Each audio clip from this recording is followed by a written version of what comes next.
तो सर अभी जो नया कोरोना आया है उससे कैसे लोग बच सकते हैं सही तरीके से? अभी जो और कौन कौन से तरीके हो सकते हैं उनके घर पे अवेलेबल हो, उनको हॉस्पिटल में नहीं जाना पड़े? मैं खुद नहीं चाहता लोग हॉस्पिटल जाएं, क्योंकि हमारे पास जब कोई कारगर दवा है ही नहीं तो हम किस बिना पे उन लोगों को बोलें कि आप हॉस्पिटल आओ? तो क्या कोई दवाई काम कर रही है? कोई भी दवाई काम नहीं कर रही। फिर क्या हो रहा है हॉस्पिटल्स के अंदर? हॉस्पिटल्स के अंदर आपके सिम्टम्स का इलाज हो रहा है। आपको बुखार है तो बुखार की दवाई है, आपको शिवरिंग हो रही है तो शिवरिंग की दवाई है, आपको इन्फेक्शन हो गया तो इन्फेक्शन की दवाई है, आपकी छाती भर गई तो आपको छाती को कम करने की दवाई है, छाती जो खड़खड़ करती है वो कम हो जाएगी, आपकी ऑक्सीजन डाउन हो रही है तो आपको ऑक्सीजन देते हैं कई तरह से, छोटा मास्क है, बड़ा मास्क है, वेंटिलेटर है, बाईपैप है। ये सारे इंस्ट्रूमेंट्स कोरोना का इलाज नहीं करते।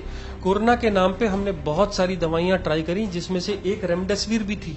ये रेमडेसिविर हम लोग बहुत लोगों को दी, देखी, परखी, पर उसमें भी पता चला कि इतनी इफेक्टिव नहीं है कि आपने गोली दे दी और इमीडिएटली कोरोना मर गया और वो सब लोग बच गए। ऐसा नहीं है, ये गलती है। हाँ, कुछ हद तक है। अगर आप मुझसे पूछें कि फिर कोरोना से बचने का तरीका क्या है, कोरोना से बचने का है तरीका हैंड वॉश, सोप यूज करिए, हाथ साफ रखिए, क्योंकि हाथ जैसे ही आपने इधर लगाया कोरोना दूसरे आदमी में ट्रांसमिट हो गया। और दूसरा, मास्क लगाइए, क्योंकि ये ट्रांसमिट सिर्फ 1 मीटर की डिस्टेंस पे हो सकता है, इसके बाद में किसी को ट्रांसमिट नहीं कर सकता। जो नया कोरोना वायरस आया है उसके अंदर सिर्फ ट्रांसमिटिंग कैपेबिलिटी है। आपको मालूम है वो कैसे ट्रांसमिट होता है, आप वही को तोड़ दो, उस साइकिल को तोड़ दो। मास्क लगाओ, कवर कर लो और 2 मीटर के डिस्टेंस पे रहो। अगर आप मास्क नहीं लगा सकते, अगर कोई घर कमरे में नहीं है या 1 हाथ के डिस्टेंस से दूर पे आपसे बैठा है, तो आप उसको कोरोना कभी भी नहीं दे सकते। सर डर रहे हैं लोग, सबसे ज्यादा डर का इतना ज्यादा, क्योंकि 2 लाख केसेस जैसे ही आए हैं, पहले 1.5 लाख से अभी कंटिन्यूस 10 डेज के अंदर 1.5 लाख से ज्यादा आ रहे हैं और आज तो वो 2 लाख पहुंच गया, क्रॉस भी कर जाएगा। डर का माहौल इतना ज्यादा हो गया है, लोग डर रहे हैं और वो थोड़ा सा कुछ होता है हॉस्पिटल की तरफ भागते हैं। और इसमें क्या है सर, एक बड़ा सा वो मतलब उसको मैं माफिया वर्ग भी कहता हूँ, जो इसमें सक्रिय हो गया, जो एक पेशेंट पहुंचता है हॉस्पिटल में और वहां पे उनको इतना बुरी तरह से काटा जाता है, उस पर सर कुछ बताइए आप। सर, कोरोना डर की बीमारी है, इसमें कोई दो राह नहीं है। बहुत सारे लोग सिर्फ इसलिए मर गए क्योंकि उनको ये सिर्फ बता दिया गया कि आपको कोरोना पॉजिटिव है। अगर आप सिर्फ पेशेंट्स को कोई भी टेस्ट मत करो और उनको घर में रखो और वो 100% लोगों में से सिर्फ 1% लोग मर रहे हैं। जब गवर्नमेंट ने ये आंकड़े जारी किए कि 1 से 2% ही लोग मरते हैं, तो फिर इतनी सारी डेथ्स क्यों? दूसरा, हम अननेसेसरी लोग हॉस्पिटल आके जो दवाइयों लगवा रहे हैं और दवाइयों के साइड इफेक्ट और इतनी हाई फ्लो पे ऑक्सीजन दे रहे हैं, उससे लंग्स डैमेज होते हैं। इसलिए मेरा आप लोगों से ये कहना है कि हर लोग हॉस्पिटल की तरफ मत भागो। अगर आपको कोरोना हुआ है तो डरो मत, घर के अंदर अपने आप को आइसोलेट करो। आइसोलेशन से कोरोना 99% खुद मर जाता है। आपके बचने के चांसेस 99% है अगर आप एक भी गोली, एक भी ऑक्सीजन, एक भी टेस्ट ना कराओ। फिर टेस्ट कराई क्यों? और सरकार आपको क्यों कह रही है टेस्ट कराओ? जिससे कि मास लेवल पे फैल ना जाए। मान लीजिए कि मैं अगर किसी सोशल सर्विस प्रोवाइडर हूं, या मैं प्लेन में ट्रेवल कर रहा हूं, या मैं एक ऐसी जगह पे जाके बोलता हूं जहां पे 100 लोग सुनते हैं, तो वहां पे मैं उन लोगों को अफेक्ट ना कर दूं या ट्रेवल के टाइम और देशों में अफेक्ट ना हो जाए, इसलिए टेस्ट कराना जरूरी है। आप अगर घर में बैठे हैं, आप यंग हैं, आपको सिर्फ थोड़ा सा बुखार आया तो पूरी की पूरी फैमिली लाइन में लग के टेस्ट कराने को बैठ जाती है, और हो सकता है उनके घर में एक को भी इन्फेक्शन ना हो और लाइन में लगने की वजह से 2 इन्फेक्ट होके आ जाए और सारे के सारे कुटुंब को इन्फेक्ट कर दें। लाइनों में लग के टेस्ट मत कराओ। टेस्ट कराओगे तो आप अपने पैसे दूसरे लोगों को देके आओगे और जो बाद में ये लोग बोलेंगे कि वो नेक्सस है। हम हॉस्पिटल्स में आपकी सेवा के लिए बैठे हैं, हमको सेवा सिर्फ उन्हीं लोगों की करने दो जिनको जरूरत है। तो कौन से लोग हॉस्पिटल आए? जिनको सांस फूलती है, ऑक्सीजन की जरूरत है, हॉस्पिटल आओ। जिनकी पल्स ऑक्सीमीटर पे सैचुरेशन 90 से कम आ रही है, हॉस्पिटल आओ। जो लोग खाना खाना छोड़ दिए, हॉस्पिटल आओ। जो लोग बुजुर्ग हैं और उनकी सेवा आप खुद नहीं कर सकते, तो उनको लेके आओ। हर आदमी अगर 20-25 साल का भी कूद करके अगर हॉस्पिटल आ जाएगा और हॉस्पिटल वाले एडमिट कर देंगे, तो बाद में मेडिसिन का या फार्मा का नेक्सस बोलना बहुत आसान है। इसलिए पहले आप हमारी मदद करिए, आप तय करिए कि हॉस्पिटल कौन आएगा, और अपना फोन पे कंसल्ट लीजिए, डॉक्टर से पूछिए, अपने फैमिली फिजिशियन से पूछिए कि किनको हॉस्पिटल जाना चाहिए। और मीडिया ने बहुत मदद करी, इतनी सारी इंफॉर्मेशन कोरोना की सारी दुनिया को दे दी कि आज की दुनिया में मैं एक डॉक्टर नहीं बोलता हूं, सब लोग आप डॉक्टर हो, क्योंकि कोरोना की एक इंफॉर्मेशन आती है, एक डेथ होती है कन्याकुमारी में, तो जम्मू कश्मीर में पता लग जाता है कि एक आदमी ऐसे मरा था, ये हुआ था, ऐसे ऐसे हुआ था, और ये गोलियां हैं। क्या किसी और बीमारी के बारे में आपको ऐसा अंदाजा है कि टेटनस के लिए कौन सी दवाई दी जाती है, या पोलियो हो जाए तो क्या क्या दवाइयां दी जाती हैं, या हॉस्पिटल में सेप्टिक का क्या क्या इलाज होता है? आज कोरोना का इलाज हर कॉमन आदमी को मालूम है, और ये होना भी चाहिए, क्योंकि जब कोई कारगर दवा है ही नहीं और सिर्फ सिम्टोमेटिक इलाज है, और आप लोगों ने, मीडिया लोगों ने जब सब लोगों तक अच्छी इंफॉर्मेशन भेजेंगे तभी तो हमारे लोग ठीक होंगे। अच्छा सर, एक जो मार्केट में नेक्सस बहुत बड़ा काम कर रहा है, वो चाहे मास्क से रिलेटेड हो, चाहे सैनिटाइजर से रिलेटेड हो, या जो बाकी चीजें जो कोरोना से रिलेटेड मार्केट में आ गई है, सर उस नेक्सस से कैसे बच सकता है आदमी कि वास्तव में क्या जो मार्केट में जो मास्क बिक रहा है क्या वही पावरफुल है, या फिर हम उसको घर पे भी बना सकते हैं, घर पे भी यूज वाला जो चीजें होती है वो कर सकते हैं, या सोप का इस्तेमाल को लेकर के, या जो बाकी चीजें हैं, कौन कौन सी चीजें जो हम इजी वे में हमारे किचन में अवेलेबल हो जाए, हमारे घर पे अवेलेबल हो जाए? सर देखिए, सबसे पहले 2-3 चीजें इन्होंने ये सबसे अच्छा सवाल पूछा, क्योंकि यही सवाल नेक्सस को तोड़ता है। सैनिटाइजर सिर्फ हॉस्पिटल यूज के लिए बनाया गया था। इसका पर्पस ये है कि जब हम ऑपरेशन करते हैं तो स्किन को डिसइंफेक्ट करते हैं, जिससे कि बैक्टीरिया या और चीजें इससे मर जाएं। सैनिटाइजर से वायरस नहीं मरा करते। दूसरा, साबुन से अच्छा सैनिटाइजर दुनिया में आज तक ना बना है, ना बन पाएगा शायद। घर का बना हुआ साबुन और पानी से हाथ धोने से अच्छा सैनिटाइजर दुनिया में नहीं है। तो सैनिटाइजर का नेक्सस ही खत्म हो गया।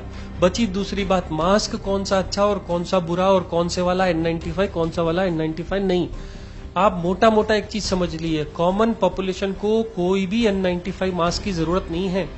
जो लोग 2 मीटर की डिस्टेंस पे रहते हैं उन लोगों को मास्क की जरूरत नहीं है। 5 साल से छोटे बच्चों को मास्क नहीं लगाना, क्योंकि उनको पता नहीं होता, उनकी ऑक्सीजन कम हो जाती है।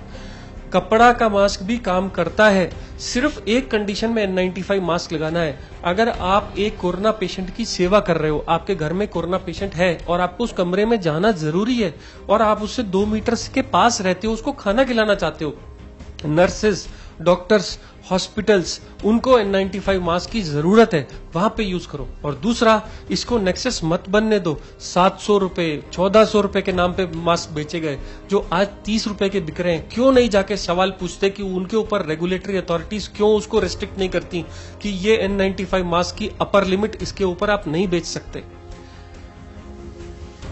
अच्छा सर, एक हम जो जनरल आदमी है वो टेस्ट करवाने जाता है, और RT-PCR टेस्ट जो इसका होता है, तो सर वो टेस्ट दुनिया का सबसे बड़ा मजाक साबित हो गया है। और अभी जो साइंटिस्ट है वो खुद कह रहे हैं कि बहुत सारे जो मरीज आ रहे हैं वो RT-PCR टेस्ट में नेगेटिव है, लेकिन वो एक अलग ही टाइप का कोरोना की वजह से उनमें पता ही नहीं चल रहा, डिटेक्ट नहीं हो रहा। तो सर आपको लगता है कि ये वास्तव में मजाक ज्यादा हो रहा है? ये क्यों हो रहा है मजाक? क्या वास्तव में इसमें साइंटिफिक गलती है, या फिर जनरली ये यहाँ भी कोई नेक्सस काम कर रहा है? सर, RT-PCR जो एक जमाने में एग्जिस्ट भी नहीं करता था, 1 साल पहले आया। इन लोगों ने इतना पैसा बनाया टेस्टों के नाम पे, जिसका कोई हद भी नहीं है। किसको टेस्ट कराना है? अगर आपको पेशेंट्स को सेग्रीगेट करना है तो टेस्ट कराना है। जब कोरोना फैला नहीं हुआ था, जब देश में एंट्री करने वाले लोगों को आपने रिस्ट्रिक्ट करना है और आपने तय करना है इस देश के अंदर बॉर्डर्स को सील कर दिया, और जो भी अंदर आएगा इस एरिया में तो वो टेस्ट कराए बगैर नहीं आएगा। जब RT-PCR का बेनिफिट था, कॉन्टैक्ट ट्रेसिंग में RT-PCR का बेनिफिट था। अब आजकल कोई भी का गला खराब होता है वो चला जाता है टेस्ट कराने को। एक तो ये ओवर यूज ऑफ टेस्ट जो कॉमन लोगों के लिए अलाउ कर दिया गया। कुछ टाइम पहले गवर्नमेंट ने कहा था जब तक डॉक्टर लिख करके स्टैंप लगा के नहीं देगा और बताएगा नहीं कि क्यों करा रहा है, जब तक टेस्ट नहीं होगा। आज ओपन कर दिया है और हर लैब के अंदर ये टेस्ट अवेलेबल है। सब लोग इससे पैसा कमा रहे हैं और लोग डर के मारे खर्चा कर रहे हैं। बंद करिए RT-PCR कराना जब तक आपका डॉक्टर खुद नहीं कहता कि इसकी जरूरत है और आपको सेग्रीगेट करना है। एक फैमिली में किसी को कुछ नहीं था, चलो जाएंगे टेस्ट कराने, टेस्ट कराया, 12 में से 10 पॉजिटिव निकले और 2 नेगेटिव निकले। सब रो रहे हैं। जो नेगेटिव है वो ये बोलकर रो रहा है कि मैं कैसे बचूं, जो पॉजिटिव बोल रहा है कि मैं क्या करूं। और प्रॉब्लम कहां शुरू हुई? जहां आपने टेस्ट कराया। अननेसेसरी टेस्ट कराना बंद कर दो। हाँ, जो कोरोना का जो नया वाला वायरस म्यूटेट हुआ वो कई बार आरटीपीसीआर टेस्ट में नहीं आता। 10 में 8 लोग पॉजिटिव आते हैं, 2 गलत रिपोर्ट्स पहले आया करती थी, अब बोल रहे हैं कि 2 की जगह 3 आएंगी। तो अगर आपने टेस्ट कराया और नेगेटिव आया तो 30% चांस है कि वो पॉजिटिव है और टेस्ट ने पकड़ा नहीं। इसलिए टेस्ट की महत्वता समझिए कि टेस्ट कब यूज करना है। अगर टेस्ट को अगर आपने मजाक बना लिया और सब लोगों को करने लगे, जैसे लोग टाइफाइड का टेस्ट करा के ब्लड के टेस्ट करा लेते हैं, हीमोग्लोबिन टेस्ट करा लेते हैं, ये वैसा टेस्ट नहीं है। ये बहुत सोफिस्टिकेटेड आइडियाज के हिसाब से ही टेस्ट कराना चाहिए, क्योंकि इसका सिग्निफिकेंस होना चाहिए, सिर्फ रिपोर्ट नहीं है। रिपोर्ट आपके घर में सेलफोन पे आ जाती है पॉजिटिव और पैनिक फैला देती है। ये सबसे बड़ा कारण है। आप अनप्रोवोक्ड बगैर डॉक्टर की सलाह के टेस्ट कराना बंद करिए। अच्छा सर, एक मैं यहाँ से पूछना चाहूंगा कि अलग अलग लोगों पे अलग अलग कोरोना किसके किस इफेक्ट करता है। हार्ट का पेशेंट ऑलरेडी है, डायबिटिक है, बीपी का है, या फिर बहुत सारी अलग अलग बीमारियां हैं, किडनी का है। तो इन बीमारियों पे ये कैसे असर करता है? फिर सर इसमें वैक्सीन करेंगे कि उन लोगों के लिए वैक्सीन किस तरीके से असर करता है? देखिए, कोरोना आपके लंग्स के ऊपर इफेक्ट करता है। कब करता है? जब आपको पहली बार बुखार होता है और ये बुखार होता ही जाता है और हाई ग्रेड फीवर चलता रहता है, तो ये वो टाइम है जिस वक्त कोरोना आपके लंग्स को डैमेज करता चला जाता है। लंग्स के अंदर 25 सेगमेंट होते हैं और से फॉर एग्जांपल आपके 20 सेगमेंट खाए गए, आप 5 सेगमेंट से सिर्फ ऑक्सीजन बना रहे हो, ऑक्सीजन सप्लाई गिर जाती है बॉडी में। तो उसको कंपनसेट करने के लिए हमारा हार्ट ज्यादा तेज ब्लड सप्लाई करता है, भगाता है। तो आपका हार्ट जोर से काम कर रहा है कंपनसेट करने के लिए, क्योंकि ऑक्सीजनेशन अच्छा नहीं हो रहा, ऑक्सीजन कम है, तो ज्यादा मात्रा में ब्लड देने से हार्ट तेज भागता है। तो ये लोग बोलते हैं कि हमारा हार्ट तेज से धड़कता है, डर लगता है और हमारा पैल्पिटेशंस होते हैं। तो ये तो हो गया हार्ट के ऊपर स्ट्रेस। उसके अलावा आपको जो दवाइयां दी जाती हैं, जो स्टेरॉइड दी जाती हैं इससे बचने के लिए, उससे शुगर बिगड़ जाती है, बीपी बिगड़ जाता है, किडनी के ऊपर स्ट्रेस आता है। और जो लोग की इम्यूनिटी कम होती है वो लोग लड़ ही नहीं पाते, जो स्टेरॉइड्स पे हैं या किडनी के ट्रांसप्लांट पेशेंट है, या डायलिसिस पेशेंट है, स्ट्रोक पेशेंट्स है, डायबिटिक पेशेंट है, वो लड़ ही नहीं सकते इस कोरोना के साथ। और ना लड़ने की वजह से कोरोना जल्दी आपके ऊपर हैवी हो जाता है। आपने देखा होगा बच्चों को भी कोरोना होना शुरू हो गया है, यंग लोगों को भी कोरोना होता है, पर उनको जुकाम बुखार होकर ठीक हो जाता है। कोरोना की लाइफ 14 दिन है, आपकी जिंदगी 60-70 साल है। आप कोरोना से कभी भी जीत जाओगे, पर प्रॉब्लम क्या है? आपको ये 14 दिन जिंदा रहना है, बगैर खौफ के, अच्छा खाना खा के और अच्छा सो के आप इससे बेटर लड़ पाओगे। अच्छा सर, आपने बचने के तरीके बताए। खाना अच्छा कौन सा खाना चाहिए, सोने का क्या लाइफस्टाइल हमें यूज करनी चाहिए, कौन कौन सी एक्सरसाइजेज जो है वो बेनिफिट वाली हो सकती है? तो अगर आप खाने पे आओ, देखिए खाने की फूड प्रेफरेंस लोगों की अलग होती है, वेजिटेरियंस की और नॉन वेजिटेरियंस की। पर मैं आपको एक छोटा सा एग्जांपल देके इस लड़ाई को खत्म कर देता हूं।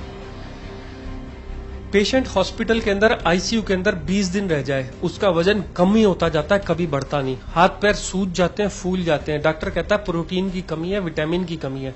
हम लोग दुनिया के सबसे अच्छे छाने हुए विटामिन ट्यूब के थ्रू, नाक के थ्रू देते हैं, जो कई बार 1000 रुपए किलो भी होते हैं। हम विटामिन के इंजेक्शन देते हैं, पर पेशेंट कभी भी उससे इंप्रूव नहीं होता।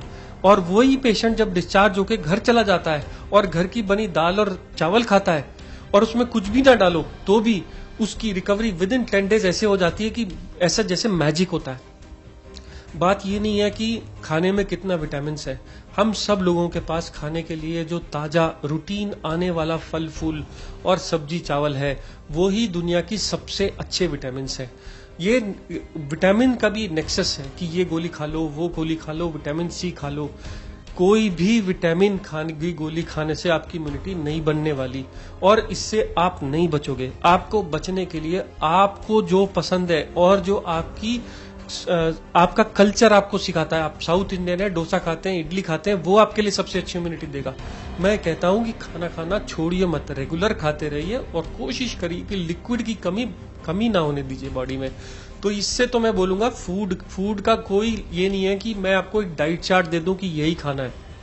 ताजे फल, ताजे फ्रूट्स, आपके सब्जियां, हरी पत्ते की सब्जियां, और अगर आप जो कल्चरल जो फूड बनता है, जो इस वक्त मार्केट में ताजा सब्जी मंडी में अवेलेबल है, वो ही आपके लिए बेस्ट है।